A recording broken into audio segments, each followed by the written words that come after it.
Heritage Malta nedit il-kalendarju ta' attivitajiet għal pubbliku għal din is-sena. 150 attività kulturali immirati sabiex il-poplu Malti kompli apprezza aktar il-wirt nazzjonali.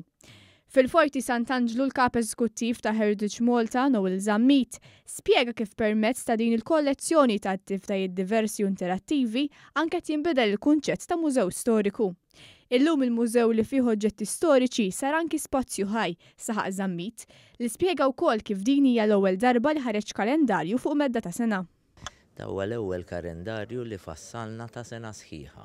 Qabel konna nagħmluh kull quarter noħorġu kalendarju, ma di l-ewwel darba li għamilna wieħed ikopri sena sħiħa. L-attivitajiet ivarjaw minn wirjiet ikli tradizzjonali u ftuħ ta' postijiet storiċi għal pubbliku, minn workshops għal ftuħ ta' siti li normalment ma jkunux miftuħ għal pubbliku u xi żjara madwar fil-fla ma tonqos. Ħajkonna l-Open Days dis-sena ħaniffukaw fuq siti li huma magħluqin għal pubbliku. It-Tempji ta' Kordin, l-Abbatija ta' Dejr, tas-Silġ, Forti dell-Imara u ħafna oħrajn ukoll. Il-Ministru għall-Wirt Nazzjonali José Herrera tkellem dwar l-importanza ta' dawn l-attivitajiet li jtejjeb l-arfin tal-wirt li għandu f'pajjiżu. Fakkar kif flimkien għandna obbligu li nippreservaw il-wirt tagħna għal ġenerazzjonijiet ta' warajna.